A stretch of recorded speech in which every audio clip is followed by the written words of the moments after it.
Grabe yung intro ng Warla eh.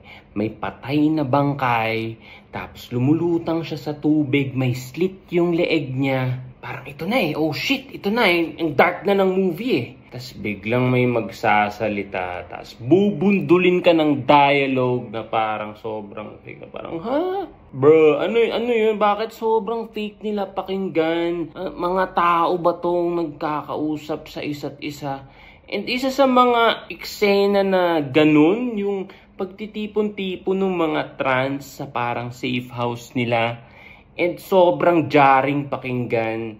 Kasi especially if you're exposed to media such as RuPaul's Drag Race, where you have this community na nagbabardagulan one scene, nagpaplastikan the next. Tapos it's just so wild, just so chaotic. Pero doon sa movie, para bang kinade na sila, tas ni-restrain yung energy na yun. Kasi for a lack of a better term, kulang sa laro, te.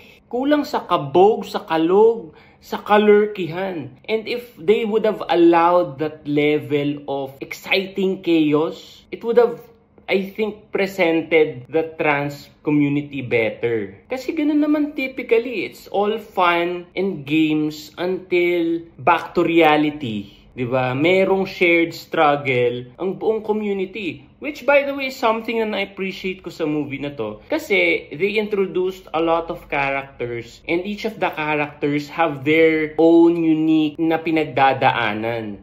Pero the premise of the movie itself is a little bit ungrounded eh.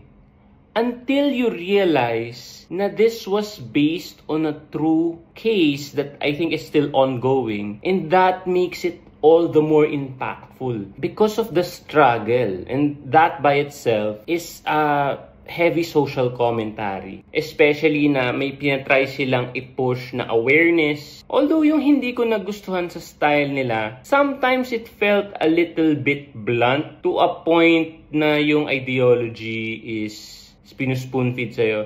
But, ang daming mga plot points na parang napabayaan lang, which I really don't like kasi parang ang daming may introduce na element, may mga characters pa. But the end of it, Warla is somewhat an entertaining film, regardless of its faults. Kasi nga, may times na it's funny, may times na it's introspective, but a lot of its weaknesses expose the fact that this film is somewhat not fully formed. And siguro in a way, as we transition towards more exposure to these kinds of media, these growing pains would go away. So, ang score ng Warla ay